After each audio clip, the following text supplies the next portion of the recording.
రెండో అధ్యాయము page number 81 యోహాను సువార్త క్రొత్త నిబంధనలో యోహాను సువార్త మరి రెండో అధ్యాయము 1 నుంచి మరి 11వ వచనం వరకు చదువుకుంటామండి. మూడవ దినమున గలిలయలోని కానా అనే ఊరిలో ఒక వివాహం జరిగిన యేసు తల్లి అక్కడ ఉండేది. యేసు ఆయన శిష్యులను ఆ వివాహములకు పిలువబడింది.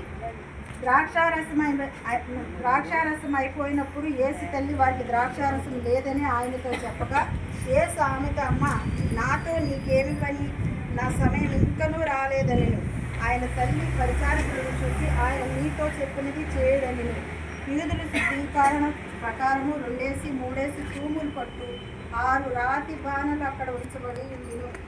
యేసు మా బాణలు నీటితో నింపుడని వారితో చెప్పగా వారు వాటిని అంచెల మట్టుకు నింపి అప్పుడు ఆయన వారితో మీరు ఇప్పుడు నుంచి విందు ప్రధాని యొద్దకు తీసుకుని పోండి చెప్పగా వారు తీసుకుని పోయి ఆ ద్రాక్షారసం ఎక్కడ నుండి వచ్చినో ఆ నీళ్లు మించి తీసుకుని పోయిన పరిచారకులకే తెలిసినది కానీ విందు ప్రధానికి తెలియకపోయింది. కనుక ద్రాక్షారసమైన ఆ నీళ్లు రుచి చూసినప్పుడు ఆ విందు ప్రధాని పెండ్లి కుమార్ని పిలిచి ప్రతి వాడును మొదట మంచి ద్రాక్షారసంను పోసి జనులు మొత్తుగా ఉన్నప్పుడు జబ్బు రసం పోయి నీవైతే ఇదివరకు మంచి ద్రాక్షారసం ఉంచుకుని ఉన్నావని అతనితో చెప్పాను. గలిలయలోని కానాలో యేసు మొదటి క్రియ చేసి తన మహిమను బయలుపరచును.